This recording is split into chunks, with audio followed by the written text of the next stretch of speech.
Hello? Hello? Hello, doctor? Hello, doctor.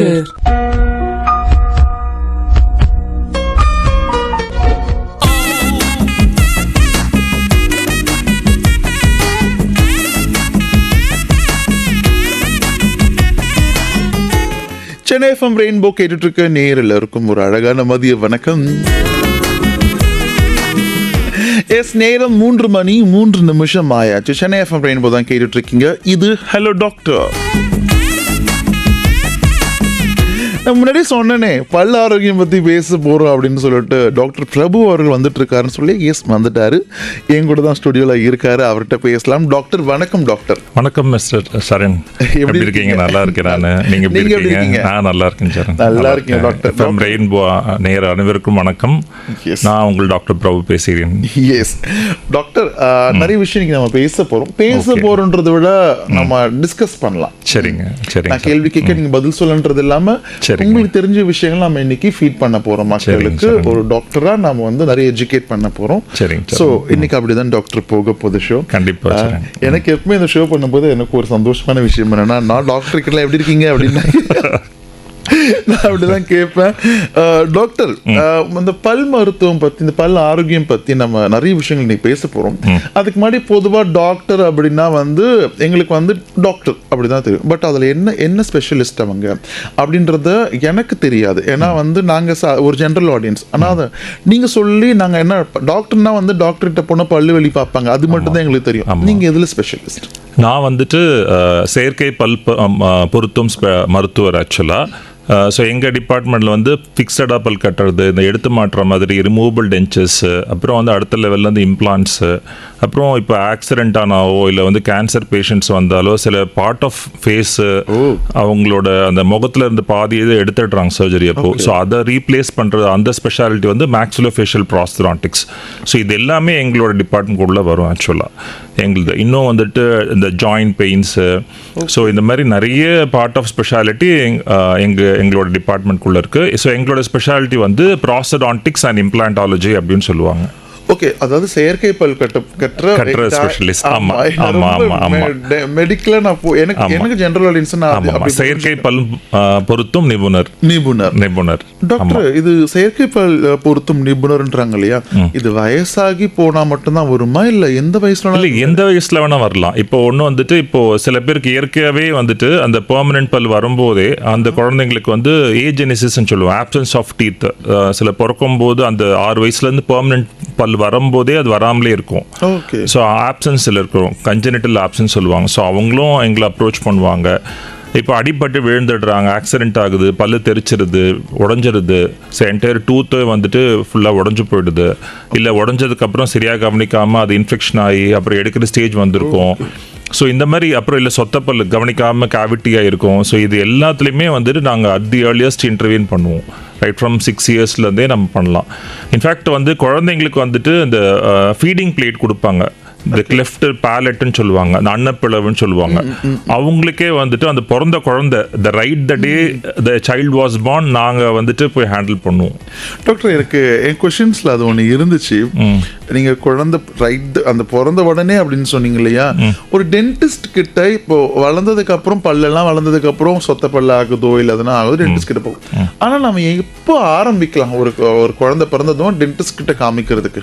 சரி, இப்போ ஆக்சுவலாக இப்போ குழந்தைங்களுக்கோ இல்லை பொதுவாக பெரியவங்களுக்கும் பார்த்தீங்கன்னா ஒரு ஆன்சைட்டி எந்த டிபார்ட்மெண்ட்டில் எந்த டாக்டர் பார்த்தா பயம்னு பார்த்தா பல்லுன்னு தான் சொல்லுவாங்க. பல்லுனாலே பயம். பிகாஸ் அவங்களுக்கு அந்த பெயின் டாலரன்ஸ், அந்த வலின்னு அது தாங்குற சக்தி டென்டலில் ரொம்ப ரொம்ப கம்மியாக இருக்கும் ஆக்சுவலாக. அவ்வளோ வலி வரும் ஆக்சுவலாக. அப்புறம் அவங்கள பண்ணுற ப்ரொசீஜர்ஸ், அந்த சவுண்டு, இதெல்லாம் தான் ஒரு ஃபியர் ஃபேக்டராக இருக்கும். பட் அன்ஃபார்ச்சுனேட்டாக இந்தியாவில் என்னென்னா ஒரு ஏர்லியராக ஒரு அவேர்னஸோ இல்லை குழந்தைங்களை ஏர்லியராக கொண்டு போய் செக் பண்ணணும் அப்படின்ற அந்த நேச்சர் இன்னும் நம்ம பேரண்ட்ஸ்க்கு வரவே மாட்டேங்குது. ஸோ ஒரு ப்ராப்ளம் வந்தால் தான், அதுவும் முத்தி போய் அந்த குழந்தை வலின்னு சொன்னால் தான் அதுக்கப்புறம் ஃபர்ஸ்ட் டைமாக அது ரொம்ப தாங்க முடியாத வலியில் ஒரு சிச்சுவேஷனில் டாக்டர்கிட்ட போகும்போது அது ரொம்ப அப்ரியன்சிவாக இருக்காங்க. அந்த குழந்தை பயந்து போய் அதுக்கப்புறம் அப்ரோச் பண்ணுறனால. ஸோ இது இல்லாமல் இருக்கணும்னா குழந்தை 6 மாதத்தில் ஒருத்தவங்க ஃபஸ்ட்டு குழந்தை அந்த எந்த ஏஜில் அந்த 6 monthsல ஒரு டூத் எரப்ஷன் ஆகணும், அதுல இருந்தே அந்த குழந்தைய வந்துட்டு ஃபர்ஸ்ட் கூட்டிட்டு வந்து காட்டலாம்.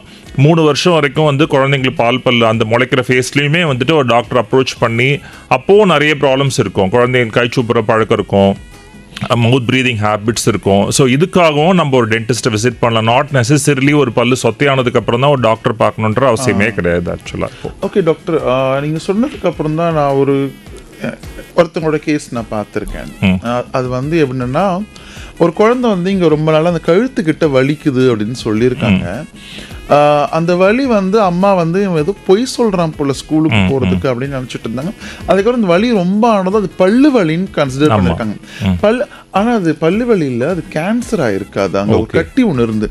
ஸோ இப்போ நம்ம பல்லு வலின்றதால அங்கே விட்டுட்டாங்க பார்த்தீங்களா, பல்லு வலி விட்டு, ஆனால் அது கேன்சராக இருக்கு. இந்த மாதிரி இப்போ நீங்கள் சொன்னீங்க ஜாயின்ட்ஸ்லாம் வலிக்கும், இதெல்லாம் என்ன சிம்டம்ஸ்ல பல்லுல தெரிய ஆரம்பிக்கும் போதே நம்ம வந்துடணும். சரி, ஆக்சுவலாக இப்போ உங்களுக்கு நர்வ் டிஸ்ட்ரிபியூஷன் வந்துட்டு ஒரு நர்வ் எங்களோட இந்த ஃபேஷியல் நர்வ் தலையிலேருந்து இறங்கினதுக்கு அப்புறமா கழுத்து அது பின்னாடி வந்துட்டு இறங்கின அப்புறம் 5 பிரியும். 5 பிரான்ச்சஸ். ஒன்று வந்துட்டு நெத்திக்கு சப்ளை பண்ணும், கண், அப்புறம் வந்து மேல் தாடை, கீழ் தாடை, கழுத்து வரைக்கும் சப்ளை பண்ணும். ஸோ இதில் எதில் பேக் ஃபயர் ஆனாலுமே வந்துட்டு நம்ம ஒரு பல்லு வலினா சில பேர் காது வலிக்குதுன்னு சொல்லுவாங்க. ஓகே. ஸோ காது டாக்டர் போய் பார்த்துட்டு அப்புறம் அவங்க காதில் ஒன்றும் பிரச்சனை இல்லைங்க, நீங்கள் போய் அங்கே போய் பாருங்கணும். சில பேர் கண்ணில் ப்ராப்ளம் நினச்சிட்டு கண் டாக்டர் பார்க்குறவங்களும் இருக்காங்க.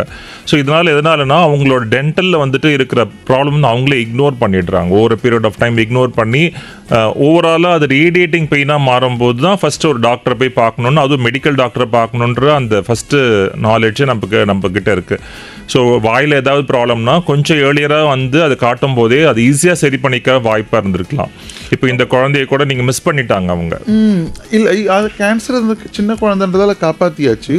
பட் நான் சொல்கிறேன், இந்த சிம்டம்ஸ்லாம் தெரிஞ்சால் நம்ம உடனே போய் பார்த்துடணும். அவங்க சொல்கிறாங்கன்னா பல்லு வலி தான் நாங்கள் விட்டுட்டோம் அப்படின்றாங்க. இந்த இக்னோரன்ஸ் தான் வந்துட்டு ரொம்ப ரொம்ப கம்மியாக இருக்குது. ஏன்னா எதனால நினைக்கிறாங்கன்னா, நம்மளுக்கு இந்த செட்டு விழுந்துருச்சுன்னா இன்னொரு செட்டு இருக்கு, 2 செட்டு இருக்கு. இல்லை ஃபார் எக்ஸாம்பிள் வந்து 6 வயசுல வந்து முதல் கடாப்பல் முளைக்கும், 8 வயசுல வந்து அந்த குழந்தைய கூட்டிட்டு வருவாங்க. சார் பல்லு வலிக்குதுன்னு வந்திருக்காங்க, குழந்தை பல்லு வலிக்குன்னு சொல்றான், செக் பண்ணுங்க அப்படின்ட்டு. நம்ம அதை எக்ஸாமின் பண்ணா அது வந்து பாத்தீங்கன்னா பெர்மனன்ட் பல்லு. அப்போதான் 6 வயசுல முளைச்ச பல்லு 1 வருஷத்துலேயே கேவிட்டியோ ஆக்கி விட்டுருப்பாங்க. அவங்க சொல்லுவாங்க இந்த மாதிரி, என்னங்கம்மா பெர்மனன்ட் பல்லே இவ்வளோ தூரம் இப்போதான் முளைச்ச 1 வருஷத்துலேயே சொத்தி ஆயிட்டீங்க அப்படின்னு கேட்கும்போது, சாரி சார் நான் இது பால் பல் நினைச்சேன், இது பெர்மனன்ட் பல்லுன்னே எனக்கு தெரியல அப்படின்னு சொல்லி அவ்வளோ இக்னரண்ட்டாக இருக்காங்க.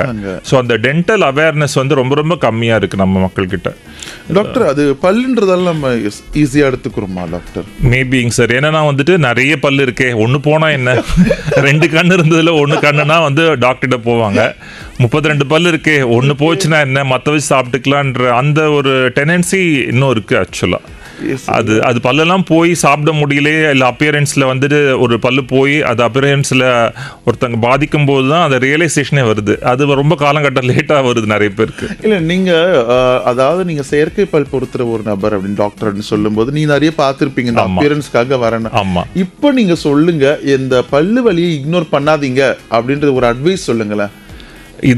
இது வந்துட்டு as a request வரும்போது என் அப்பியரன்ஸ் இப்படி இருக்குன்னு அவங்க ரொம்ப கவலைப்பட்டிருப்பாங்க. ஏன்னா அந்த ஸ்டேஜ்லாம் தாண்டிட்டு தான் உங்ககிட்ட கண்டிப்பா வருவாங்க. நீங்க என்ன ஒரு அட்வைஸ் கொடுப்பீங்க?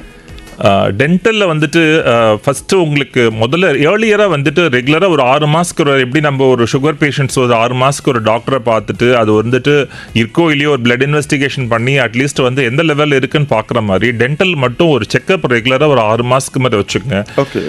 மெயின்டெனன்ஸ் கண்டிப்பாக 2 வேளை ப்ரஷ் பண்ணணும், எஸ்பெஷலி நைட் ப்ரஷிங், அப்புறம் டங் க்ளீன் பண்ணுறது, அப்புறம் அந்த ஃப்ளாஸ் பண்ணுறது. இது மேண்டேட்ரியாக பண்ணால் தான் வந்துட்டு ப்ராப்ளம்ஸ் முதல்ல வராது. அப்படியே மீறி வந்தாலும் ஏர்லியராக போய் பார்க்குறது பெட்டர். அவங்க வலி வந்து அதில் திருப்பியும் மெடிக்கல் ஷாப்பில் ஒரு 4 மாத்திரையை போட்டு அப்பவும் சரியாகலை, அப்புறம் தான் ஒரு டாக்டரை பார்க்கலான்ற எண்ணன்றது தான் வந்து தப்பான இதுவாக இருக்குது ஆக்சுவலாக. அது நம்ம மக்கள் கொஞ்சம் மாற்றிக்கணும். அந்த ஃப்ளாஸ் பண்ணுறது பற்றி சொன்னீங்க, இந்தியன்ஸ் கிட்ட அது இருக்கா டாக்டர்? இல்லை, ரொம்ப ரொம்ப கம்மியாக இருக்குது இந்தியன்ஸ் வந்து அந்த ஃப்ளாஸ் பண்ணுறது. அது வந்து இப்போ நல்ல ஒரு பழக்கம் ஆக்சுவலாக. அது பண்ணும்போது அந்த பல்லு இடுக்கில் சொத்தி ஆகிறத அவாய்ட் பண்ணலாம். பிகாஸ் அந்த குழந்தைங்கள மட்டும்தான் வந்துட்டு ஒரு சின்ன ஏஜ் வரைக்கும் சாக்லேட்ஸோ பிஸ்கட்ஸோ சாப்பிட்டுட்டு கடிக்கிறப்பக்கும் அந்த சென்டர் குடியில் கேவிட்டி ஆகிறதுக்கான வாய்ப்பு இருக்கு. ஆனால் ஒரு பர்டிகுலர் ஏஜ்க்கு அப்புறம் வர சொத்தைங்கலாம் பார்த்தீங்கன்னா இடுக்கில் தான் வரும். அது நம்ம சாப்பிடும்போது அந்த கான்டாக்ட்ஸ் நகர்ந்து அதுக்கப்புறம் வந்துட்டு அங்கேருந்து சொத்தை வந்துட்டு ஈஸியாக பரவறதுக்கான வாய்ப்பு இருக்கணும் வரைக்கும். அது கண்ணிலே தெரியாது. அதை அவாய்ட் பண்ணணும்னா ஃப்ளாஸிங் தான் ஒரு பெஸ்ட் மெத்தடாக இருக்கும். ஸோ இப்போ வந்து அந்த ஃப்ளாஸ்ன்றது கயிறுலையும் பண்ணலாம். இப்போ ஆன்லைனில் அந்த வாட்டர் ஃப்ளாஸர்னு ஒன்று விற்கிறாங்க. அது குடிக்கிற தண்ணியை வந்துட்டு அந்த பாட்டிலில் ஊற்றிட்டு நல்லா பீச்சு அடிக்கும். அது யூஸ் பண்ணாலும் அங்கே அந்த 2 பல்லுக்கு நடுவில் அக்யூமுலேட் ஆகிற சாப்பாடு சுகர்ஸு இதெல்லாம் கரைச்சி எடுத்துட்டு அந்த இடத்த ஈஸியாக க்ளீன் பண்ணுறதுக்கான வாய்ப்பாக இருக்கும். டாக்டர், இப்போ நீங்கள் ப்ரஷ் பண்ணுறது பற்றி சொல்லணும்னு அந்த கொஸ்டின் கேட்குறேன். அது மித்தா இல்லை என்னது 2 டைம் ப்ரஷ் பண்ணணும்? இல்லை மேண்டேட்ரியாக 2 வேளை கண்டிப்பாக ப்ரஷ் பண்ணணும். காரணம் என்ன, நைட்டில் வந்து நம்ம சாப்பிட்ற ஃபுட்டு காலையிலேருந்து மத்தியானத்துலேருந்து நைட்டில் சாப்பிட்டது திருப்பி ஏதாவது சில பேர்லாம் பால் சக்கரைலாம் போட்டு குழந்தைங்களுக்கு கொடுக்குறாங்க. ஸோ அது பல்லில் ஸ்டே ஆகும்போது தான் அந்த ராப்னன் கேரிஸ்ன்னு சொல்லுவாங்க, இல்லை நர்சிங் பாட்டில் கேரிஸ்ன்னு சொல்லுவாங்க. அப்புறம் பார்த்தீங்கன்னா ஒரு குழந்தைய கூட்டிகிட்டு வருவாங்க, எல்லா பல்லுமே கேவிட்டியாக இருக்கும். எஸ்பெஷலி இந்த 4 பல்லு தவிர கீழே ஒரு 4 பல்லு மட்டும் தப்பிச்சிடும். அதுக்கு என்ன படுக்கும்போது நாக்கு வந்து அங்கே போய் அது மட்டும் ப்ரொடெக்ட் பண்ணிடும். மீதி எல்லா பல்லுமே ஸ்பாயில் ஆகிடும்.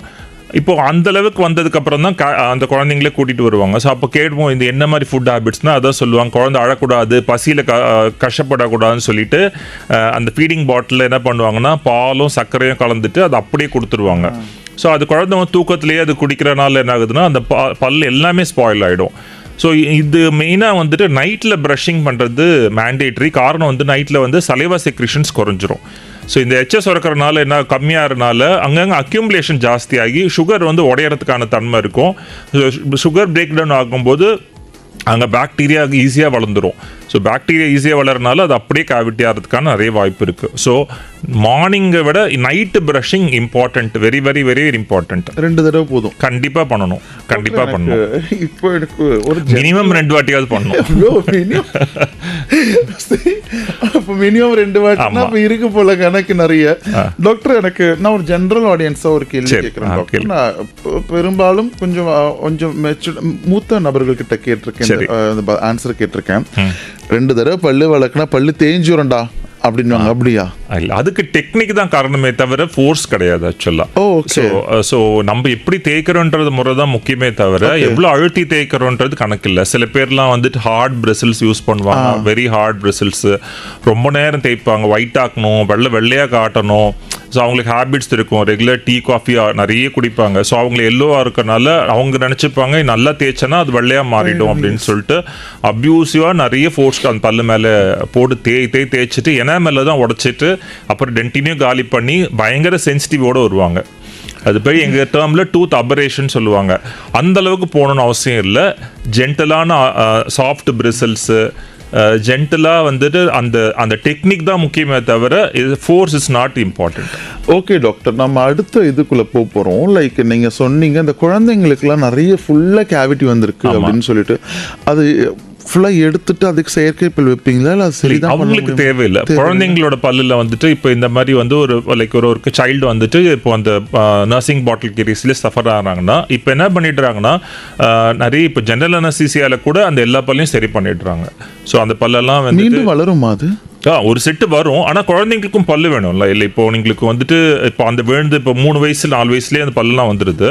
3 வயசுல இந்த மாதிரி ஏதாவது தப்பான ஃபுட் ஹேபிட்ஸ்னால அது சொத்தையாக மாறுது. ஒரு 5 வயசுல வந்துட்டு குழந்தைங்க வந்து ரொம்ப எல்லா பல்லும் சொத்தையாகி ஒரு பேரண்ட் கொண்டு வராங்க. ஸோ இப்போ இந்த குழந்தை வந்து வெயிட் பண்ணக்கூடாது, இது 10 வயசுல இன்னொரு பல்லு வந்துடும், கடாப்பல் வந்துடும். அப்போ இந்த பல் இம்பார்ட்டன்ட் இல்லைன்னா குழந்தைகள் அப்பவும் சாப்பிடணும்ல. அப்போ அந்த வழியில சாப்பிடும் போது அந்த குழந்தைங்க அந்த ஃபுட்டை அவாய்ட் பண்ணிடுவாங்க. இப்போ ஒரு ப்ரோட்டீன் சாப்பிட மாட்டாங்க, நல்லா வந்து மென்று சாப்பிட மாட்டாங்க.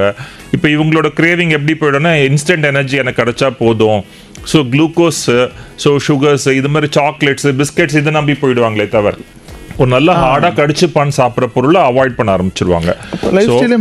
டாக்டர் ஆமாம், கண்டிப்பாக. ஸோ அவங்களோட கிரேவிங் வந்து எப்படி இருக்கும்னா அவங்கள உடனே இன்ஸ்டன்ட் எனர்ஜி கிடைச்சா போதும், என்னால் கடிச்சு தான் சாப்பிட முடியல, எனக்கு அந்த எனர்ஜி வேணும் அப்படின்ற அந்த மென்டாலிட்டி கம்ப்ளீட்டாக ஷிஃப்ட் ஆகிடும். ஆனால் பிரெயின் டெவலப்மெண்ட் பார்த்தீங்கன்னா பிரெயின் செல்லுக்கெல்லாம் 6-7 வயசுல நியூரல் செல்ஸ் டெவலப்மெண்ட்டுக்கெல்லாம் உங்களுக்கு ப்ரோட்டீன் வேணும், நல்லா வந்து ஆரோக்கியமான சாப்பாடு சாப்பிட்டா மட்டும்தான் பிரெயின் டெவலப்மெண்ட்டும் சேர்ந்து காக்னிட்டிவ் ஸ்கில்ஸும் டெவலப் ஆகும்.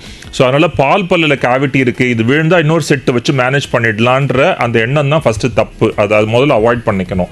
இப்போ நிறைய வந்து குழந்தைங்க பல்லே வந்துட்டு நிறைய ஜென்ரல் அனஸ்தீசியாலோ இல்லை லோக்கல் அனஸ்தீசியாலே சரி பண்ணி அதுக்கு வந்துட்டு பல்பெக்டமின்னு சொல்லி ரொம்ப மோசமாக இருந்தால் அதையும் சரி பண்ணி கேப்ஸும் போட்டு இப்போ முன்னாடி பல்லுக்கெல்லாம் பெரியவங்கள மாதிரி ஜெர்கோனியா கேப்ஸ்லாம் கூட வந்துருச்சு. ஸோ அப்பியரன்ஸ் வந்து சில பேருக்கு வந்து எனக்கு ஸ்டெயின்லெஸ் ஸ்டீல் கேப்லாம் வேண்டாம் என் குழந்தைக்குன்னா இப்போ வந்துட்டு பல்லு கலர்லேயே கூட கேப்லாம் வந்துருச்சு. அது பண்ணி மெயினாக ஃபங்க்ஷனும் முக்கியம். அப்பியரன்ஸ் ஒரு இது ஆஸ்பெக்ட்னா குழந்தைங்க சாப்பிட்டுட்டு அதனால வந்து அவங்களோட ஆரோக்கியம் டெவலப் ஆகி மற்ற காக்னிட்டிவ் ஸ்கில்ஸ் டெவலப் ஆகிறதுக்கும் பல்லு வேணும் உங்களுக்கு. அப்போ நாம சாதாரணமா இது வந்து பல்லு அப்படின்னு பாக்குறோம், ஆனா வந்து மென்னு சாப்பிடுற லைஃப் ஸ்டைலே அதுல இருக்கு.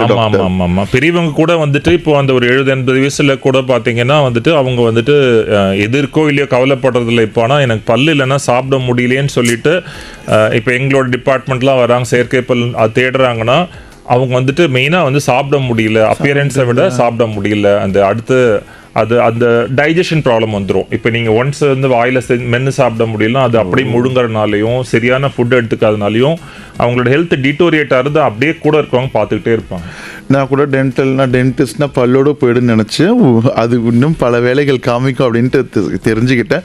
டாக்டர் நிறைய பேசலாம், ஒரு பாடலுக்கு அப்புறம் டாக்டர் பேசலாம். எஸ், என்கிட்ட நிறைய கேள்விகள் இருக்குது. டாக்டர் நிறைய விஷயங்கள் வந்து டிஸ்கஸ் பண்ணிட்டு இருக்காரு. எஸ், நான் கூட பல்லு தானே அப்படின்னு நானும் வந்து ஒரு ஜென்ரல் ஆடியன்ஸாக நினச்சிட்டு இருந்தேன். இல்லை, அது சாப்பிட்றதால அந்த சாப்பிட்றத பொருளை வந்து நம்ம மென்று சாப்பிட முடியாமல் டைஜஸ்ட் பண்ணுறோம், உள்ள போது டைஜஷன் ப்ராப்ளம் வருது, அதனால லைஃப் ஸ்டைலே மாறும், உடம்புல ஆரோக்கியமும் கெட்டு போகும் அப்படின்ற விஷயத்த நான் இன்னைக்கு கற்றுக்கிட்டேன். டாக்டர், இப்போ அவங்ககிட்ட நீங்க சொன்னீங்க அது மாதிரி செயற்கை பல் பொறுத்தவரை நீங்க நிபுணர் அப்படின்னு சொன்னீங்க. டாக்டர், அந்த ப்ராசஸ் என்ன ரொம்ப வலிக்குமா இல்லை எவ்வளோ நாள் இருக்கும், எப்படி பார்த்துக்கணும்?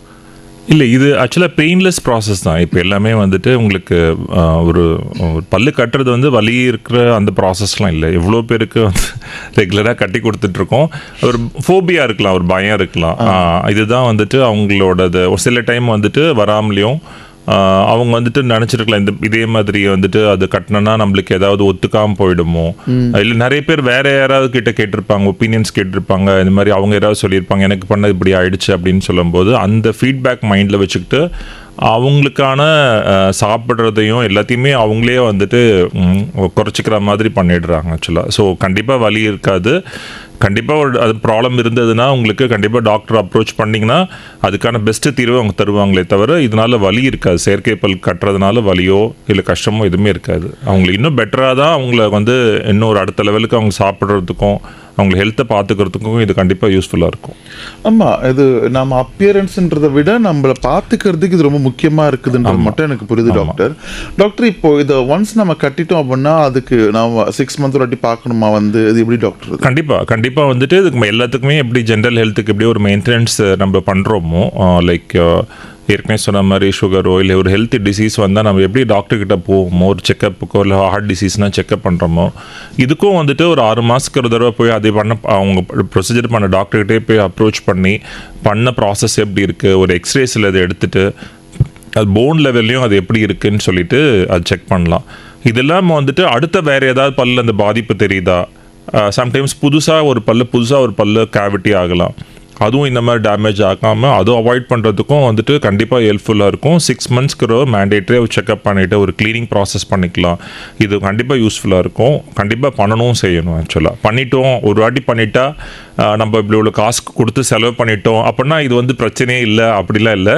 கண்டிப்பாக வந்து அதுக்கு மேனேஜ்மெண்ட் தெரப்பி வேணும். உங்களுக்கு கண்டிப்பாக மெயின்டெனன்ஸ் கொடுத்தே ஆகணும் உங்களுக்கு. டாக்டர், இப்போது எனக்கு இந்த கொஷின் வந்து மைண்டில் வருது. இப்போது நீங்கள் ஒரு கேஸ் பார்த்துருப்பீங்க, இதை கொஞ்சம் நீங்கள் முன்னாடி வந்திருந்தா முன்னாடி சரி பண்ணியிருந்திருக்கலாம், இவ்வளோ தூரம் வந்திருக்க தேவையில்லை அப்படின்னு பார்த்துருப்பீங்க. அது மாதிரி என்னன்னு சொல்லுங்க டாக்டர். இல்லை, டெஃபினட்டாக வந்து இப்போ நான் முதல்ல ஏற்கனவே சொன்ன மாதிரி இப்போ அந்த 8 years வந்துட்டு இப்போ குழந்தைங்களை கூட்டிகிட்டு வருவாங்க. கூட்டிகிட்டு வந்துட்டு அவங்களோட மென்டாலிட்டி எப்படி இருந்திருக்கோன்னா, குழந்தைங்களுக்கு நிறைய சொத்தப்பல் இருக்குது, அது பால் பல்லு.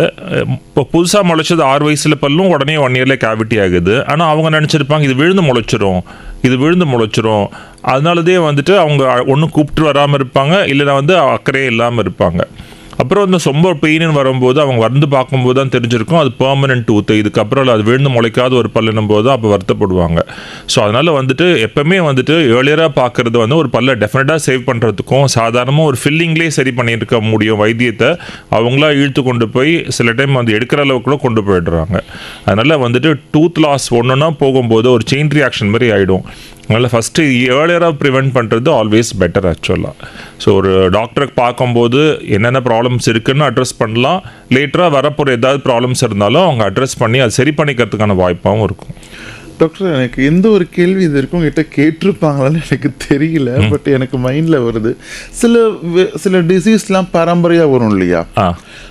அந்த பல்லு சம்பந்தப்பட்டது, சொத்தை, இதெல்லாம் கூட ஜீன் சம்பந்தப்பட்டதா? ஜீன்ஸோட இருக்கிறது நிறைய பேஷண்ட்ஸில் கம் டிசீஸில் பார்த்துருக்கோம். ஓ, ஓகே. கம் டிசீஸ் வந்துட்டு அப்படியே ஒரு ஜென்ரேஷனோ இல்லை அதுக்கு முன்னாடி ஜென்ரேஷன்ஸ்லேயும் இருக்கும். இதோட கோரிலேஷன் வந்துட்டு இப்போ நம்ம எப்படி சொல்லுவோம், வந்துட்டு ஒரு சுகர் இருந்ததுன்னா லைக் ஒரு 2 ஹஸ்பண்ட் அப்பா அம்மா 2 பேருக்குமே சுகர் இருந்ததுன்னா ஸோ குழந்தைங்களுக்கு வரும்னு சொல்கிற மாதிரி. ஸோ இப்போ அவங்களோட ஃபேஷியல் ப்ரொஃபைல், அவங்களுக்கு சலைவாவோட கன்சிஸ்டன்சி, திக்னஸ்ஸு, அவங்களுக்கு வாயில் வளர ஃப்ளோரா, பாக்டீரியாவோட வீரியம், அந்த பெத்தோஜெனிசிட்டி, விருலன்சி, இது எல்லாமே வந்து கிட்டத்தட்ட ஒரே மாதிரியான வாய்ப்பாக இருக்கும். ரெண்டாவது அவங்களுக்கு இருக்க மாதிரியே க்ரௌடிங் இருந்தாலோ, ஒரு பல்லு மேலே ஒன்று ஏறி இருந்தாலோ, ஸோ அழுக்கு டெப்போசிஷன் ஆகிறதுக்கான சான்சஸ் இருக்குது. ஸோ நான் பார்த்த வரைக்கும் சில அதே மாதிரி வந்து பேரண்ட்ஸ்க்கு சில டைம் ஒரு பல்லு, நான் முதல்ல சொன்ன மாதிரி ஏஜெனசிஸ்ன்னு சொல்லியிருக்கேன். ஒரு பல்லு வந்து ஒரு பல்லு இல்லைன்னா குழந்தைங்களுக்கு சில அந்த அடுத்த ஜென்ரேஷனில் கரெக்டாக அந்த பேரண்ட்டுக்கு இல்லாத பல்லு இல்லை ஆக்சுவலாக. ஓ, ஓகே. ஸோ அதே மாதிரி இருக்கு. அப்புறம் இந்த ஃப்ரீனம் சொல்லுவாங்க, அது உள்ள பார்த்தீங்கன்னா உள்ள ஒரு சதை இருக்கும், ஹை ஃப்ரீனம் அட்டாச்மெண்ட் சொல்லுவாங்க. இப்போ சில பேருக்கு வந்து இடைவெளி இருக்கும் 2 பல்லுக்கு நடுவில், எடுத்தோடனே பார்த்தீங்கன்னா சிரிக்கும் போது ஒரு கேப் இருக்கும். அது காரணம் அந்த ஃப்ரீனம் வந்து ரொம்ப பின்னாடி வரைக்கும் இருக்கும். அடுத்த ஜென்ரேஷனில் இருக்கிறவங்களுக்கும் பார்த்தீங்கன்னா அதே மாதிரி இருக்கும். டிப்பிக்கலாக வந்து அந்த குழந்தை வந்து அதே மாதிரி யாராவது பேரண்ட்டை மிமிக் பண்ணியே இருக்கும் ஆக்சுவலாக. நான் ஃபர்ஸ்ட் டைம் கேள்விப்படுறேன். எனக்கு இப்போ திடீர்னு கொஸ்டின் வந்துச்சு, இது ஜீன்ஸ் சம்மந்தப்பட்ட. டெஃபினட்டாக ஏன்னா அவங்க இப்போ ஒரு சொல்கிறோம்ல, அப்பா அம்மா இருக்காங்க, தாத்தா அம்மா இருக்காங்க, பாட்டிமா இருக்காங்க சொல்கிறோம். ஸோ அதே மாதிரி அவங்களோட ப்ரொஃபைலு, அவங்களோட எல்லாமே கேரி ஓவர் ஆகும். ஸோ அதே மாதிரி தான் அவங்களோட மெயின்டெனன்ஸோ இல்லை அவங்களோட அந்த சலைவாவோட எல்லாமே வந்து கிட்டத்தட்ட வரும். பட் நம்ம அதை வந்து ஓவர் கம் பண்ணுறது வந்து ஒரு ப்ராப்ளம் ஜெனட்டிக்கலாக இருந்தால் கூட மெயின்டெனன்ஸ் தெரப்பியும் ஒரு நம்மளுக்கு அதுக்கான வந்துட்டு நாலெட்ஜபிளாக இருந்தேன்னா அதுலேருந்து ஈஸியாக தப்பிச்சுட்டு வெளில வந்துடலாம். அவ்வளோதான். இப்போ அவங்களுக்கு ஒரு ப்ரோன் ஃபார் கம் பேட்டர்ன் இருக்குன்னா கூட அவங்க ஒரு டாக்டர்கிட்ட போய் அப்பயே சரி பண்ணியிருந்தாங்கன்னா அதை ஸ்டாப்பபிளாக மாற்றிருக்கலாம் ஆக்சுவலாக. ஓகே டாக்டர், இப்போ நீங்கள் சொன்ன கேப் அப்படின்னு சொன்னீங்க. ஆமாம். அந்த கேப்ன்றது அதை டிஃபெக்டா, டிஃபிஷியன்சியா, என்ன டாக்டர் அது? இல்லை, கேப்ன்றது இப்போ உங்களுக்கு வந்துட்டு இந்த மாதிரி நான் ஏற்கனவே சொன்ன மாதிரி அந்த பல்லுக்கு நடுவில் போகிற சதைனால என்ன ஆகும்னா அது வந்து பல்லுங்களை பிரித்து வச்சுருக்கோம். அப்புறம் இன்னொரு காரணம் வந்துட்டு அவங்களோட மவுத் சைஸ்க்கும் ஒரு பல்லோட அகலத்துக்கும் பார்த்தீங்கன்னா ஃபைனலாக பார்த்தீங்கன்னா ஒரு வாய் வந்து பெருசாக இருக்கலாம். அவங்களோட அந்த பேஸ் ஆஃப் தி அந்த ஸ்கல், அந்த மேக்ஸிலா இல்லை தாடையோட எலும்பு வந்து பெருசாக இருக்கும். அவங்க வச்ச பல்லோட சைஸுக்கு அப்புறமாவும் பார்த்தீங்கன்னா இடைவெளி இருக்கும். ஸோ சில பேருக்கு அது ரிவர்ஸ்லேயும் இருக்கும். பல்லுங்களோட சைஸ் பெருசாக இருக்கும், வாய் சின்னதாக இருக்கும். அப்போ அவங்களுக்கு க்ரௌடிங்காக பார்க்கலாம், ஒன்று மேலே ஒன்று ஏறி இருக்கும், இல்லை வந்து எடுப்பாக பார்க்கலாம். ஸோ இப்போதான் அந்த பல்லு கிளிப்பு போடணுமா, அந்த பல்லு பிரேசஸ் போடணுமா டாக்டர்? டெஃபிஷியன்சி அது ஏதாவது இல்லை, டெஃபிஷியன்சி இல்லை, இதே மாதிரி தான். இப்போ இதே ஜெனட்டிக்கல் பேட்டர்ன் தான். பேரண்ட்ஸ் அண்ட் ஹெரிடிட்ரியா பார்த்தீங்கன்னா அவங்களோட ஃபேஷியல் ப்ரொஃபைலுக்கு ஏற்ற மாதிரி வந்ததுக்கப்புறம் 2 பேரண்ட்டோட காம்பினேஷனாக வந்ததுக்கப்புறம் பார்த்தீங்கன்னா இந்த மாதிரி வந்து மல்டிபிள் காம்பினேஷன்ஸில் வரும் ஆக்சுவலாக. ஸோ ஜா சைஸ் சின்னதாக இருக்கும், பல்லுங்களோட அந்த அகாமடேஷன் இடம் இல்லாமல் தூக்கிட்டோம், இல்லை வந்து ஒன்று மேலே ஒன்று ஏறி நிற்கும். இல்லை சில சரி பண்ணலாமா டாக்டர்? அது கண்டிப்பாக பண்ணிக்கலாம். அது உங்களுக்கு அதுவும் பெயின்ஃபுல்லான ப்ராசஸ்? இல்லை, கண்டிப்பாக பெயின்ஃபுல் கிடையாது. பல் டாக்டர்னதுமே ஒரு பயம் வந்துருது சீரியஸாவே. ஆமா, அது குழந்தைகளுக்குன்னு கிடையாது. நீங்க சொன்ன மாதிரி அந்த சவுண்டு, அந்த வாய் திறந்து வச்சுட்டு இருக்கணும் அப்படின்ற ஒரு இது இருக்கு. ஸோ இதெல்லாம் எங்களுக்கு அந்த மித்து இருக்கு, சாரி அந்த இது இருக்கு எங்களுக்கு. இல்லை, இதனால தான் வந்துட்டு அந்த குழந்தை வந்துட்டு ஏர்லியராகவே வந்துட்டு லைக் ஒரு ஜென்ரல் செக்கப்புக்கு நீங்கள் ஃபஸ்ட்டு எந்த பிரச்சனையுமே இல்லாத போது கூட ஒரு டாக்டர்கிட்ட எப்படி நம்ம ஒரு ரெட்டினாக கூட்டிகிட்டு போனால் அந்த இடமும் அந்த பிளேஸும் அந்த சவுண்ட்ஸும் அந்த டாக்டர்ஸோட என்வாயர்மெண்ட்டை அவங்களுக்கு அடாப்டிவாக மாற்றுறதுக்கான ஈஸியாக இருக்கும். நம்ம என்ன பண்ணிட்டுருவோம்னா அது வழியில் கஷ்டத்தில் இருக்கும்போது மட்டும் அது கூட்டிகிட்டு போகும்போது அது மைண்டில் என்ன பண்ண போகிறாங்களோ என்ன நடக்குமோ அப்படின்னு ஒரு ஃபோபியா அதிகமாக க்ரியேட் ஆகிடும். அதுதான் வேண்டாமல் முன்னாடியே இது ஒரு ஜென்ரல் செக்கப்புக்கு நீங்கள் ஒரு குழந்தை கூட்டிகிட்டு போகும்போதே வந்து அந்த அட்மாஸ்பியர் அவங்க பழகிட்டாங்கன்னா, நிறைய குழந்தைங்களாம் வந்துட்டு சேர் விட்டு எழுச்சிக்காத பேஷண்ட்ஸ் குழந்தைங்களும் இருக்காங்க. அங்கே மேலே லைட் நோண்டுறது. ஸோ அவங்க போனால் கூட போக மாட்டாங்க. சில பேர் அந்த என்வாயர்மெண்ட் பிடிச்சிச்சுன்னா ரொம்ப நேரம் அங்கே டைம் ஸ்பெண்ட் பண்ணணும்னு இருப்பாங்க நிறைய குழந்தைங்க ஆக்சுவலாக. டாக்டர், நீங்கள் இப்போ ஒரு வார்த்தை சொல்லும்போது எனக்கு இன்னொரு கொஞ்சம் ஃபோபியா அப்படின்னு சொன்னீங்க டாக்டர். ஸ்ட்ரெஸ்ஸுக்கும் ஓரல் ஹெல்த்துக்கும் சம்மந்தம் இருக்கா? டெஃபினட்டாக இருக்குது. ஆக்சுவலாக வந்து இப்போ அவங்களோட ஆக்குபேஷனாக இருக்கலாம், ஸ்டடீஸாக இருக்கலாம். ஸோ இது வந்து நைட்டில் சில பேருக்குலாம் வந்துட்டு அது ரிஃப்ளெக்ட் ஆகி எங்கள் இதில் டேர்மில் ப்ரக்சிசம் அப்படின்னு சொல்லுவோம். ப்ரக்சிசம்னா நைட்டில் பல்லு நேரம் பண்ணிப்பாங்க ஆக்சுவலாக. ஸோ அது வந்து பார்த்தீங்கன்னா அந்த டூத்தே டேமேஜ் பண்ணுற மாதிரி இருக்கும். சில பேர் பக்கத்துலேயே படுக்க முடியல, அந்த சவுண்டு அப்படி வரையும் கேட்குதுன்னு சொல்லுவாங்க. இப்போ கொரட்டை மாதிரி வச்சுக்கலாம். அது வந்துட்டு பார்த்தீங்கன்னா அந்த அவங்களுக்கு வந்து சப்கான்ஷியஸாக அந்த ஸ்ட்ரெஸ் லெவல்ஸ் வந்து நைட்டில் வந்து காட்டிட்டு ஸோ அந்த ஃபுல் ஹேபிட்ஸ் வந்து அவங்களால இது பண்ண அந்த ப்ரக்சிசம்ன்றது. ஸோ அதுக்கு ஒன்று இந்த ஒரு சைக்காலஜிஸ்ட் பார்க்கலாம், அவங்களோட ஸ்ட்ரெஸ் லெவலை குறைச்சிக்கலாம். அவங்களோட யோகாவோ இல்லை வந்துட்டு கொஞ்சம் ஃபிசிக்கல் ஆக்டிவிட்டி பண்ணும்போது அந்த ஸ்ட்ரெஸ் லெவல் குறையும் போது ஆட்டோமேட்டிக்காக அது குறைஞ்சிரும். டென்டலில் இன்னும் இருக்குது அப்படின்னாங்கன்னா ஒரு டென்டிஸ்ட் அப்ரோச் பண்ணி அது வந்துட்டு அவங்கள சில அப்ளையன்சஸ்லாம் கொடுத்து அந்த ப்ரொடெக்டிவ் அந்த டூத் ஸ்ப்ளின்ஸ்ன்னு சொல்லுவாங்க, அது வேர் பண்ணிவிட்டு அந்த வேர் அண்ட் டேரை நம்ம அவாய்ட் பண்ணிக்கலாம்.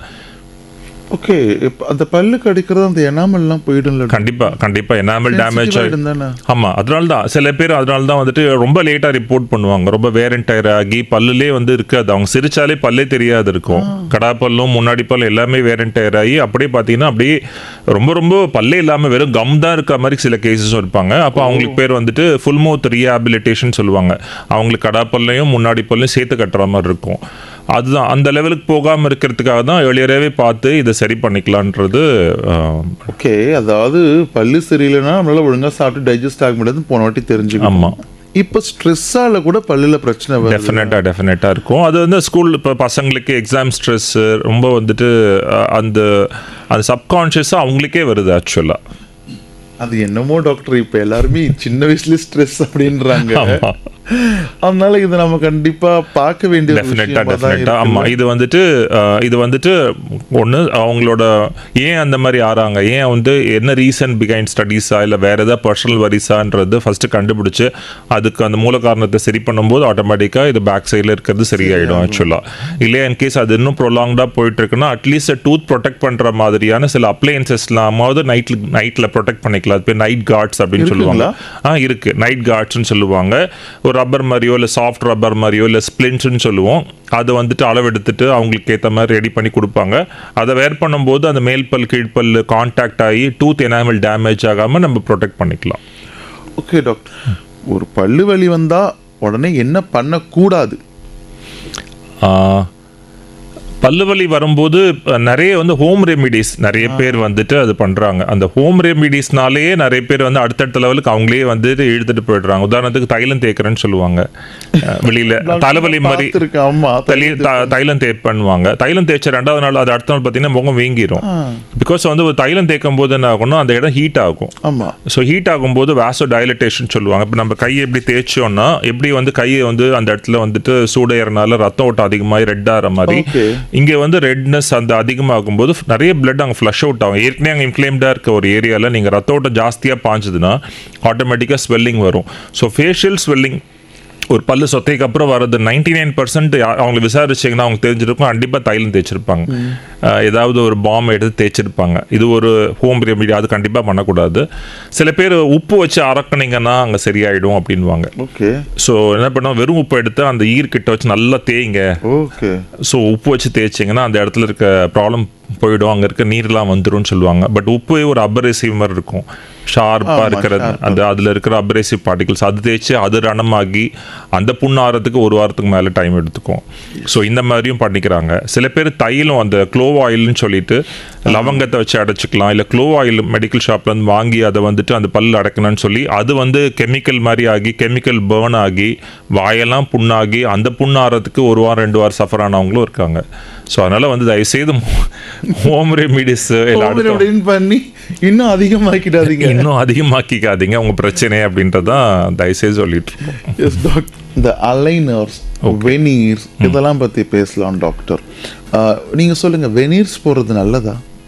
வினியர்ஸ்ன்றது இப்போ ஒருத்தங்களோட பல்லோங்களோட அமைப்பு வந்துட்டு லைக் அவங்க நினச்ச மாதிரி இருக்காது. அவங்க மைண்டில் வந்துட்டு என் பல்லு இன்னும் கொஞ்சம் இந்த ஆங்குலேஷன் இருந்தால் பெட்டராக இருந்திருக்கும், எனக்கு இந்த கலரில் இருந்தால் பெட்டராக இருந்திருக்கும், கேப்பே இல்லாமல் இருந்தால் நல்லா இருந்திருக்கும் அப்படின்னு அவங்களோட மைண்டில் வந்துட்டு இன்னும் என்னோட அப்பியரன்ஸை, என்னோட காஸ்மெட்டிக் அப்பியரன்ஸை பெட்டர் ஆக்கணும் அப்படின்னு நினச்சாங்கன்னா வினியர் வந்து one of the best options. வினியர்ன்றது என்னென்னா ஒரு லேயர் ஆஃப் அவங்களோட எனாமலில் வந்துட்டு மைல்டாக ரிமூவ் பண்ணிவிட்டு தேவைன்னா எடுத்துகிட்டு இப்போ நம்ம நெயில்ஸ்லாம் பண்ணுறாங்கல்ல, இப்போ அந்த ஆர்டிஃபிஷியல் நெயில்ஸ் வைக்கிற மாதிரி அவங்களோட கஸ்டமைஸ் பண்ணி அந்த வந்துட்டு அவங்க என்ன கலரில் விருப்பப்பட்டாங்களோ, அவங்க என்ன சைஸில் வந்து விருப்பப்பட்டாங்க, என்ன ஷேப்பில் விருப்பப்பட்டாங்களோ அதை எடுத்துகிட்டு அந்த ப்ரிப்பேர்ட் டூத் மேலே, அந்த கரைச்ச பல்லு மேலே எடுத்து ஃபிக்ஸ் பண்ணி கொடுத்துருவோம். ஸோ அப்போ அவங்களோட ஸ்மைல் வந்துட்டு அவங்க எப்படி இருந்தாங்களோ அதை விட 1000 டைம்ஸ் பெட்டராகவே வந்து என்ஹான்ஸ் ஆகி கொடுக்கும். ஆக்சுவலாக இதுக்கு யூஸ் பண்ணுற மெட்டீரியல் வந்து லித்தியம் டைசிலிகேட் ஆர் கம்பெனி நேம் வந்து இமேக்ஸ்ன்னு சொல்லுவாங்க. ஸோ அதுதான் மோஸ்ட்லி இப்போ யூஸ் பண்ணுற வெனியர்ஸ். இன்னொரு டைப் ஆஃப் வெனியர்ஸ் வந்து காம்போசிட் வெனியர்ஸ் அப்படின்னு இருக்கு. டைரெக்டாக அந்த பேஷண்ட்ஸ் வந்தாங்கன்னா அவங்க லைட்டாக ரிமூவ் பண்ணிவிட்டு அந்த மெட்டீரியல் அப்படியே வச்சு அதை வந்துட்டு அப்படியே ஃபில்லிங்லேயே அப்படியே முடிச்சிடலாம். ஆக்சுவலாக டாக்டர், இப்போ நீங்க சொன்னீங்க அந்த மேலே லைட்டாக கொஞ்சம் லைட்டாக கரைச்சிட்டு இது பண்ணுவோம் அப்படின்ட்டு, அந்த வெனியர்ஸ் லைஃப் லாங் இருக்குமா? அது நிறைய லைஃப் இருக்கும். லோடிங், அதாவது கடிக்கிற போது அந்த அந்த அந்த ஃபர்ஸ்ட் வந்து அந்த இடிக்கிறது, இதனால அவங்க ரொம்ப ஹார்ஷாக கடிக்கிறது, இது மாதிரி இருந்தால் மட்டும்தான் அது கையிடுறதுக்கான ரொம்ப சான்சஸ் ரொம்ப லெசன் சான்சஸ் தான். பட் ஆசச் வந்துட்டு அதோட லைஃப் ரொம்ப நல்லா வரும். ஆக்சுவலாக உங்களுக்கு மெயின்டெனன்ஸ் மட்டும்தான். இப்போ நீங்கள் ரெகுலராக இப்போ முன்னாடி சொன்ன மாதிரி ரெகுலராக அந்த டென்டிஸ்ட் விசிட் பண்ணி அதில் ஏதாவது கேப்ஸோ அந்த மாதிரி இருக்க சேஞ்சஸ் இருந்தால் மட்டும் நீங்கள் அதை அப்ரோச் பண்ணிக்கலாம். பட் வெனியர்ஸோட லைஃப் உண்மையில் நல்லா தான் இருக்கும். அலைனர்ஸ் பற்றி பேசிகிட்டு இருந்தோம். அலைனஸ்ன்றது வந்துட்டு அவங்களுக்கு டூத் வந்துட்டு கேப் இருந்தாலோ இல்லை பல்லு அந்த ஒரு மாதிரி ப்ரொக்ளினேஷன் சொல்லுவாங்க, பல்லு எடுப்பாக இருந்தாலோ இல்லை ரொட்டேட்டடாக இருந்தாலோ அவங்களோட ஸ்மைல் வந்து இன்னும் பெட்டராக பண்ணணும்னு நினச்சாங்கன்னா முன்ன வந்து பிராக்கெட்ஸோ இல்லை பிரேசஸ்ன்னு சொல்லுவாங்க. ஒரு பல்லுலையும் பார்த்தீங்கன்னா மெட்டலோ இல்லை செராமிக் பிரேசஸ் வச்சுட்டு அதுக்கப்புறம் அந்த டூத்தோட மூவ்மெண்ட்ஸ் பண்ணி அதை கரெக்ஷன் பண்ணிட்டு இருந்தாங்க. இப்போ இன்னொரு மெத்தட் தான் வந்துட்டு இந்த அலைனஸ்ன்னு சொல்லுவாங்க. இந்த அலைனஸ் வந்து என்னென்னா ஒருத்தவங்களோட மவுத்தை வந்து ஃபுல்லாக ஸ்கேன் பண்ணிவிடுவாங்க. ஸ்கேன் பண்ணி அதோட டிஜிட்டல் ஃபைலாக கன்வெர்ட் ஆகிடும். ஸோ சாஃப்ட்வேரில் வந்துட்டு அவங்களோட பல்லு வந்துட்டு அப்படியே 3 டைமென்ஷன்லாம் கொண்டு வந்துடுவாங்க. இப்போ சாஃப்ட்வேரில் பிளான் பண்ணுவாங்க, எனக்கு இந்த பல் இப்படி ஒரு 1 mm திரும்பி இருந்தால் இப்படி இருந்தால் நல்லா இருந்திருக்கும், இந்த பல்லு இந்த ரொட்டேஷன்ஸ் இருந்தால் நல்லா இருக்கும்னு சொல்லி அதை ஃப்ரீஸ் பண்ணி அதுலேருந்து ஒரு மாடல் ஒன்று ரெடி பண்ணுவாங்க. ஒரு 3D மாடலை ரெடி பண்ணுவாங்க. ஒரு 3D மாடல் ரெடி பண்ணிவிட்டு அப்புறம் அதில் அந்த ஒரு சார்ட் ஆஃப் பிளாஸ்டிக் பயோகம்பேட்டபிள் ஒரு பிளாஸ்டிக் ஒரு ஷீட் மாதிரி இருக்கும், அதை ரெடி பண்ணி கொடுப்பாங்க. அது வந்துட்டு அவங்களோட என்டையர் ப்ராசஸ்க்கு அவங்க எப்படி விருப்பப்பட்டாங்க அந்த பல் ஃபுல்லாக கரெக்ஷன் ஆகிற வரைக்கும் செட் ஆஃப் அலைனஸ்ன்னு சொல்லுவாங்க. ஒரு 10 செட் அலைனஸோ இல்லை 20 அலைனஸ்ன்னு சொல்லுவாங்க. ஸோ அந்த அலைனஸை வந்துட்டு 15 டேஸ்க்கு ஒன்ஸ் ஒரு வாட்டி போடுற மாதிரி இருக்கும். சில பிராண்ட்ஸ் வந்து 7 டேஸ்க்கு ஒரு வாட்டி அந்த மாத்திர மாதிரி வரும். ஸோ அப்ராக்சிமேட்டாக பார்த்தீங்கன்னா ஒரு 16 மணி நேரம் 12 to 16 hours அதை யூஸ் பண்ண அந்த பல் ஆட்டோமேட்டிக்காக ரொட்டேட் ஆகி அவங்க எப்படி விருப்பப்பட்டாங்களோ ஃபைனலாக அது ஒரு period of 3 months to 6 months பக்காவாக அவங்களோட ரிசல்ட் அச்சீவ் பண்ணிடலாம். டாக்டர், மறுபடியும் அந்த கேள்வி கேட்குறேன், வலிக்குமா? இது வலி இருக்காது, ஏன்னா ஸ்லோ ப்ராசஸாக இருக்கனால வலி இருக்காது. பிரேசஸ்லாம் போட்டு வலிக்கும். பிரேசஸில் வந்துட்டு என்னென்னா ஒன்ஸ் ஃபிக்ஸ் பண்ணிட்டுறீங்க, ஸோ ஒன்ஸ் வந்து டூத் உங்கள் மவுத்லேயே இருக்கிறனால இப்போ இந்த அலைனஸோட கான்செப்ட் அட்வான்டேஜ் என்னன்னா ரிமூவ் பண்ணிக்கலாம். இப்போ உங்கள் சாப்பிடும்போது டிஸ்டர்பன்ஸ் இருக்காது, நீங்கள் சூ பண்ண எல்லாமே சாப்பிட்டு முடிச்ச அப்புறம் வாஷ் பண்ணி திருப்பி நீங்கள் அப்படியே மாட்டிக்கலாம். So it is under your convenience மாதிரி ஆகிடும். இப்போ ஆஃபீஸில் இருக்கீங்க, அது உங்களுக்கு விருப்பப்படலை, ஒரு மீட்டிங் இருக்குது அப்படின்னா தேவைன்னா உங்களோட சாய்ஸஸில் எடுத்துட்டு திருப்பி வந்து முடிச்ச அப்புறமா எப்போ வேணுமோ அது வேர் பண்ணிக்கலாம். ஓகே டாக்டர், எனக்கு அடுத்த கொஸ்டின் வந்து பேட் பிரெத். அது டென்டல் அந்த பேட் பிரெத்தை எப்படி கண்ட்ரோல் பண்ணுறது? பேட் பிரெத்துக்கான ரீசன்ஸ் வந்துட்டு கம் இஷ்யூஸ் வந்து மெயினாக சோர்ஸ் ஆஃப் கம்ஸ். இப்போ அவங்களுக்கு வந்துட்டு சரியாக ப்ரஷ் பண்ணாமல் அந்த ஃபுட்டை வந்து அக்யூமுலேட் பண்ண அது இன்கேஸ் ஒரு 24 hours நீங்கள் அப்படியே கடக்கும்போது என்ன ஆகும்னா அது டீகம்போசேஷன் ஆகும். அவங்க சாப்பிட்ட ஃபுட்டு அது வந்து பார்த்தீங்கன்னா ஒரு பின் வச்சு அந்த டூத் மேலே ரோல் பண்ணிங்கன்னா வெள்ளையாக ஒரு மாதிரி ஒரு பிசினி மாதிரி ஒரு மாதிரி ஒயிட் சாஃப்ட் டெபாசிட், அது எங்கள் டேர்மில் பிளாக் அப்படின்னு சொல்லுவாங்க. அது மைக்ரோஸ்கோப்பில் பார்த்தீங்கன்னா அவ்வளோ கோடிக்கணக்கான பாக்டீரியா அதில் த்ரைவ் ஆகும். ஓகே. ஸோ அதில் இருக்க டாக்ஸின்ஸ் என்ன பண்ணோன்னா கம்ஸை டேமேஜ் பண்ணி அதுலேருந்து கம்ஸ் இரிட்டேட் பண்ணி அதுலேருந்து ப்ளீடிங் சார்ட் ஆஃப் அது கொடுக்கும். ஸோ இப்போ ஃபுட்டு டீகம்போஸ் ஆகுது, கம் இரிட்டேஷன் ஆகுது, ஈரிலேருந்து ரத்தம் வருது. இப்போ பிளட்டு டீகம்போஸ் ஆகும்போது அதோட வாடனால மவுத் வந்து அந்த அவங்களுக்கு அடுத்தவங்களுக்கு வந்து பேட் பிரெத்தாக அது காட்டும். ஓகே டாக்டர், அது எப்படி சரி பண்ணுறது டாக்டர்? ஸோ இப்போ அவங்களோட மெயின்டெனன்ஸ் தெரப்பி இப்போ எப்படி சொன்ன முன்னாடியெல்லாம் வந்துட்டு 2 times ப்ரஷ் பண்ணணும் அப்படின்னா ப்ராப்ளி அவங்க அதை ஸ்கிப் பண்ணிட்டு இருப்பாங்க. ஸோ அவங்க அந்த 2 times ப்ரஷிங் ஃப்ரீக்வன்சி இன்க்ரீஸ் பண்ண வேண்டியது இருக்கும், ஃப்ளாஸிங் ப்ராப்பராக பண்ணணும், அப்புறம் வந்து ரெகுலர் டென்டல் செக்அப்ஸ் வச்சுக்கணும். இப்போ இன்கேஸ் அவங்களுக்கு வந்துட்டு ஓவர்லைங் பேக்கில் சிஸ்டமிக் டிசீசஸ் இருந்ததுனால இருக்கணும், டயபெட்டிக்காக இருந்தாலும் அவங்களோட வாயில் ஸ்மெல் வரும். காரணம் அவங்களோட சலைவா செக்ரீஷன்ஸ் குறையும். ஸோ டிசீஸில் வந்து எச்சஸ் சுரக்கிறது குறையும் போது அழுக்கு நிறைய நேரம் ரீட்டைன் ஆகும். ஃப்ளஷிங் ஆக்ஷன்ஸ் குறையறனால அதனால என்ன ஆகணும், அந்த ஃபுட் ரொம்ப நேரம் ரீட்டைன் ஆகி அது டீகம்போசிஷன் ஆகி வாயிலேருந்து பேட் பிரெத் வரும். ஸோ அதனால் அந்த சிஸ்டமிக் டிசீஸ் இருந்தால் அதை ஃபுல் கண்ட்ரோல்டாக வச்சுக்கணும், நிறைய தண்ணி குடிக்கிறது. ஸோ அப்புறம் ஸ்மோக்கிங் இருக்கலாம். ஸோ இந்த மாதிரியான பேக்கில் இருக்க பேராமீட்டர்ஸையும் கண்ட்ரோல் பண்ணும்போது டெஃபினட்டாக பேட் பிரெத் கண்ட்ரோல் ஆகிடும். ஓகே டாக்டர், இப்போ நீங்கள் சொன்னீங்க டயபெட்டிக் இருக்கிறதால வந்து சலைவா கம்மியாக இருக்குன்ட்டு. டயபெட்டிக்கால டென்டலுக்கு என்ன பிரச்சனை? டெஃபினட்டாக ஒரு நிறைய ப்ராப்ளம்ஸ் இருக்குது. பிகாஸ் வந்துட்டு டயபெட்டிஸ்னாலேயுமே பார்த்தீங்கன்னா இம்யூனிட்டி குறையும். ஆக்சுவலாக அந்த கீமோடாக்டிக் மெக்கானிசம் சொல்லுவாங்க. செல்ஸ் வந்து ரெஸ்பான்ஸ் கம்மியாகிடும். உங்களுக்கு இம்யூனிட்டி செல்ஸ் வேலை செய்கிறது ஜென்ரல் ஹெல்த்துக்குமே வந்து கம்மியாகும். ஸோ வாயில் இருக்கிற அந்த கம்ஸில் வந்து இப்போ இந்த மாதிரி அழுக்கு செய்கிறதுனா நார்மல் பர்சனை விட டயபெட்டிக் பர்சன்ஸ்க்கு அந்த அழுக்குனால டேமேஜ் சீக்கிரம் வந்துடும். ஓகே, ஸோ ஈஸியாக டேமேஜ் ஆகிடும். அவங்களுக்கு அந்த டிஃபென்ஸ் கம்மியாகிறதுனால என்ன ஆகும்னா அது அவங்களால ஓவர் கம் பண்ணி வரதுக்கு முன்னாடி கம்ஸை ரொம்ப காலி பண்ணிட்டு போயிட்டே இருக்கும். ஓகே, ஸோ இன்ஃபெக்ஷன் நிறைய சேரும். அதனால அந்த பேட் பிரெத்தோ, கம் டேமேஜோ, போன் லாஸு இதெல்லாமே வந்து கம் இஷ்யூஸ் நிறைய வரதுக்கான வாய்ப்பு சுகர் பேஷண்ட்ஸ் இருக்கும். ப்ளஸ் டயபெட்டிக் மெடிசனோட ஒன் ஆஃப் தி சைட் எஃபெக்ட்ஸ்ன்னு சொல்கிறது வந்து நாங்கள் சொல்கிறது அது வந்து சலைவா செக்ரீஷன்ஸை குறைச்சிரும். ஓகே, அப்போ டயபெட்டிக் மெடிசன் எடுத்து சலைவா செக்ரீஷன். ஆமாம், அது ஒன் ஆஃப் தி சின்ன சைட் எஃபெக்ட்ஸு. ஸோ அதனால் வந்து ஆட்டோமேட்டிக்காக வந்துட்டு அவங்களுக்கு வந்து ரீட்டைனிங் அந்த ஃபுட்டு ரீட்டைன் ஆகிற அந்த கெப்பாசிட்டி ஜாஸ்தியாக இருந்த மெடிகேஷன்ஸ்னால, ஓரல் டயபெட்டிக் மெடிகேஷன்ஸ்னால. ஓகே, ஸோ அதனால் வந்துட்டு அந்த பேட் பிரெத் ஆகும், அதனால இன்னும் ஃபர்தராக டேமேஜிங்கும் அதிகமாக்கிடும் ஆக்சுவலாக. ஓகே, டயபெட்டிக்னால வந்து பிரச்சனையாகுது. வேற என்ன பிரச்சனை டென்டல்? இந்த நம்ம வாயை சுத்தமாக வச்சுக்கல, வாயை நம்ம ஒழுங்காக கவனிக்கலாம், உடம்புல வேற என்ன பிரச்சனைகள்லாம் வரும்? எங்களது வந்துட்டு ஆக்சுவலாக இப்போ ஒரு டேர்மே சொல்லுவோம், mouth is the mirror which reflect systemic டிசீஸ்ன்னு சொல்லுவாங்க.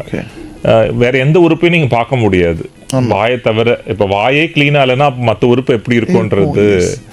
ஸோ அது வந்துட்டு உங்களுக்கு மவுத்து க்ளீனாக இருக்கணும். இப்போ வந்து ஒரு கேவிட்டி ஆகுது, ஒரு சத்தி ஆகுது, அது இன்ஃபெக்ஷன் நம்ம பார்க்கவே இல்லை, அது வந்து இன்னும் மோசமாகுது, இன்ஃபெக்ஷன் எலும்புக்கெலாம் போகுது, பஸ் வைக்குது.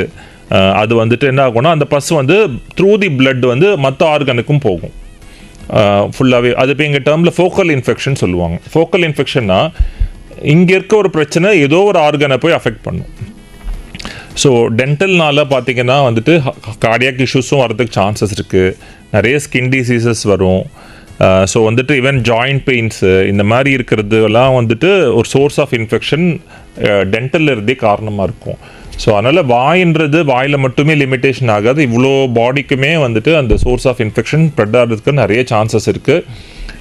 நிறைய கேஸஸ் சரி பண்ணியும் கொடுத்துருக்கோம். ஆக்சுவலாக பல வருஷமாக இருந்த ஸ்கின் டிசீஸ்லாம் டென்டலில் சரி பண்ணும்போது ஆட்டோமேட்டிக்காக சரியாகும். ஆமாம் ஆமாம். நான் முதல் முறையாக கேட்குறேன், ஸ்கின்ல ப்ராப்ளம் வரும், நாங்கள் இங்கே ஒழுங்காக கவனிச்சுக்கலாம் அப்படின்னும் போது இப்போ நம்ம பல்ல வந்து நம்ம நல்லா ரொம்ப நல்லா பார்த்துக்கணும் அப்படின்னு வந்து தோணுது. டாக்டர், இன்னொன்று ரூட் கேனல் என்ன டாக்டர், அது பயமான விஷயமா? இல்லைங்க சார், ஆக்சுவலாக அது அனஸ்தீசியா. இப்போ ஒன் கேஸ் வந்துட்டு இப்போ தான் இன்ஃபெக்ஷன் ஆயிருக்கு அப்படின்னாங்கன்னா அனஸ்தீசியா கொடுத்து அது பண்ணுற ப்ராசஸ்ஸு. இப்போல்லாம் நிறைய வயசு இம்ப்ரூவ் வயசு ஆகிடுச்சு, டிஜிட்டல் எக்ஸ்ரேஸ் ஆகிடுச்சு, அது பண்ணுற ஃபைல் மெத்தட்ஸ்லாம் மாறிடுச்சு, நிறைய வந்துட்டு அட்வான்ஸ்டு டெக்னிக்ஸ் வந்துடுச்சு. ஸோ முன்ன மாதிரி எல்லாம் கிடையாது. இப்போல்லாம் நேரலி ஒரு 1/2 to 45 minutes ஒரு பக்காவான ரூட் கேனால் பண்ணிட்டு போயிட்டே இருக்காங்க. ஆக்சுவலாக முன்ன மாதிரி மல்டிபிள் விசிட்ஸ்லாம் குறைஞ்சிருச்சு. நிறைய வந்து சீலர்ஸ்ன்றதே பயோசெராமிக் சீலர்ஸ்லாம் ஆட் ஆகிடுச்சு. ஸோ பெயின் இருக்காது, இன்ஃப்ளமேஷன் எதுவுமே இருக்காது. ஸோ அந்த ஃபோபியா அநேகமாக இப்போ கொஞ்ச நாள் அதுவும் ஃபுல்லாக போயிடும் உங்களுக்கு. அது வந்துட்டு அவ்வளோ சேஃபரான ட்ரீட்மெண்ட்டாக மாறிட்டு இருக்கு ஆர்சிடி. ஓகே டாக்டர், நிறைய விஷயங்கள் இன்னைக்கு நம்ம பேசணும். அடுத்து வந்து நம்ம ரொம்ப குயிக்காக சில விஷயங்கள் நான் கேட்குறேன், நீங்கள் எனக்கு சொல்லுங்க. ஸ்ட்ராங்காக ப்ரஷ் பண்ணால் க்ளீன் ஆகுமா? இல்லை, ஸ்ட்ராங்ன்றது முக்கியம் இல்லை, force is not important. Okay, technique is more important. Technique. Paste எவ்வளோ டாக்டர் வைக்கலாம்? பேஸ்ட் கொஞ்சம் தான், அது பீனட் சைஸ்ன்னு தான் சொல்லுவாங்க எங்கிட்ட. அது வந்து அது இருந்தால் போதும் ஆக்சுவலாக. இப்போ வேணால் ஹார்ட்லி ப்ரஷ் பண்ணுறதே 2 times பண்ணுறோம், ஒரு 5 minutes தான் ப்ரஷ் பண்ணுறோம். So quantity of paste doesn't matter. இந்த சார்கோல் சால்ட் யூஸ் பண்ணுங்க அந்த காலத்தெல்லாம் பண்ணிட்டு இருந்தாங்க. பிகாஸ் அதுலேயே நிறைய லைக் ஆக்டிவ் இன்க்ரீடியன்ட்ஸ் இருக்குது. பட் அதே வச்சது மட்டும் பண்ணக்கூடாது. பெயினே இல்லைன்னா ப்ராப்ளம் இல்லைன்னு அர்த்தம் மாட்டேன். இல்லை, அப்படி கிடையவே கிடையாது. அதான் சொன்ன மாதிரி வந்துட்டு பெயின் வர்றதுக்கும் ஒரு ப்ராப்ளம் வர்றதுக்குமே வந்து பல மாதம் கழிச்சு தான் வரும். So pain is not to be considers a factor for treatment. Electric ப்ரஷ்ஷா நார்மல் ப்ரஷ்ஷா? ரெண்டுமே ஓகே தான். நார்மல் எலக்ட்ரிக் ப்ரஷ்ல வந்துட்டு அதோட ரொட்டேஷன்ஸு அதில் இருக்கனால கொஞ்சம் பெட்டர் கிளீனிங் எபிலிட்டி இருக்கும். பட் அதுக்காக நம்ம பண்ணுற ப்ரஷ்ஷும் சரியில்லைன்னா கிடையாது. டெக்னிக் தான், அசச் வந்து டெக்னிக் தான் important. Mouth wash daily use பண்ணலாமா? பண்ணலாம். அது கொஞ்சம் வந்துட்டு யாருக்கு இண்டிகேட்டடோ அவங்க யூஸ் பண்ணலாம். தேவையில்லாமல் எல்லாருமே யூஸ் பண்ண அவசியம் இல்லை. சுகர் ஃப்ரீ கம் யூஸ்ஃபுல்லா? பண்ணலாம். எல்லாமே லிமிட்டட் எக்ஸ்டென்ட் தான். பிகாஸ் எல்லாத்துலேயுமே ஒரு சின்ன சைடு எஃபெக்ட்ஸும் பேக்கில் இருக்கும். அதனால வந்துட்டு எதுவாக இருந்தாலும் ஒரு லிமிட்ஸில் பண்ண நல்லது. நைட் ப்ரஷ் ஸ்கிப் பண்ணால் ஓகேவா? இல்லை, அது தப்பான ப்ரொசீஜர். மேண்டேட்டரி நைட் தான். ஒரு 3 டிப்ஸ் சொல்லுங்க டென்டல் கேருக்கு. டென்டல் கேருக்கு வந்துட்டு ரெகுலராக டென்டல் விசிட் பண்ணலாம் ஒன்று. அதுக்கப்புறம் வந்துட்டு நைட் ப்ரஷிங் ரொம்ப முக்கியம். ஓகே. இந்த ஃப்ளாசிங், இந்த கிளீனிங் எய்ட்ஸ்லாம் வச்சு பண்ணுறது ரொம்ப முக்கியம். ரெண்டாவது வந்துட்டு ரொம்ப பிரச்சனை ஏதாவது சின்னதாக இருந்தால் உடனே டாக்டர் பார்க்குறது பெட்டர். எமர்ஜென்சியில் பல்லில் ஏதாவது ப்ராப்ளம்னா என்ன பண்ணணும் இமீடியட்டாக? எமர்ஜென்சிக்கு உங்களுக்கு ஒன்று சொல்லுவாங்க, இந்த லவங்கத்தை வைக்கணும்னு சொல்லுவாங்க. பட் அது வந்துட்டு அதுவுமே வந்துட்டு அதுக்கு லைக் அது வந்து அது எங்களால் ஒத்துக்க முடியாது. ஸோ டாக்டரை பார்க்கறது தான் பெஸ்ட் மெத்தட். எஸ், இன்னைக்கு நிறைய விஷயங்கள் பேசணும் டாக்டர். இந்த 1 மணி நேரம் எப்படி போச்சு சொல்லுங்க. ரொம்ப ரொம்ப சந்தோஷம் உங்களோட இன்டராக்ட் பண்ணதும். மக்களுக்கு வந்துட்டு எங்களால் முடிஞ்ச இன்ஃபர்மேஷன் பாஸ் அவுட் பண்ணுறதும் வந்துட்டு ரொம்ப சந்தோஷமாக இருக்குது. எங்கள் ரெயின்போ ரேடியோ ஸ்டேஷனுக்கு வந்து நீங்கள் இவ்வளோ விஷயங்கள் சொன்னதுக்கு ரொம்ப ரொம்ப நன்றி டாக்டர். நிறைய விஷயங்கள் பேசணும். இந்த 1 மணி நேரம் எப்படி போச்சு தெரியல. பயம்னு சொல்ல முடியாது, எங்களுக்கு இன்னும் நிறைய விஷயங்கள் தெரிஞ்சுக்கிட்டோம் அப்படின்றது தான் எங்களுக்கு தெரிஞ்சது. ரொம்ப ரொம்ப நன்றி. நீங்கள் வந்து உங்களுடைய இதுவெல்லாம் எங்களுக்கு சொன்னதுக்கு ரொம்ப நன்றி doctor. Thank you so much. Yes, doctor கிட்ட இன்னைக்கு பேசணும், நிறைய விஷயங்கள் பேசணும். முக்கியமான நான் நினச்சிட்டு இருந்தேன் பல்லுன்னா பல்லோட போயிடும் போல அப்படின்னு நினச்சேன். அவர் சொன்ன விஷயம் வந்து நீங்கள் மென்று சாப்பிட்டா தானே அது ஆரோக்கியமாக உள்ளே போய் உங்களுக்கு சேரும், டைஜஸ்ட் ஆகுன்றது ரொம்ப முக்கியமான ஒரு விஷயமா இருக்குது. ஸோ நம்ம அதெல்லாம் பார்த்து தான் ஆகணும். Yes, thank you doctor. Thank you so much.